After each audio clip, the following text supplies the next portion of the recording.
Barcelona. Ritual del agua para soltar el pasado. Barcelona. Tía, escucha esto.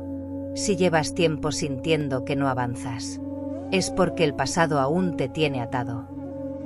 Tu energía pide cambio.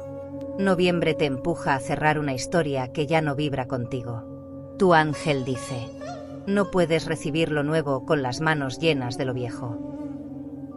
Ritual. Llena un vaso con agua, míralo y di: suelto lo que me duele y dejo fluir mi vida. Después, tira esa agua por el fregadero o al mar si puedes. Barcelona. El agua ya te ha escuchado. Cuando sueltas, el universo actúa. Mensaje del mensajero de luz. Comenta tu ciudad y signo, y te respondo.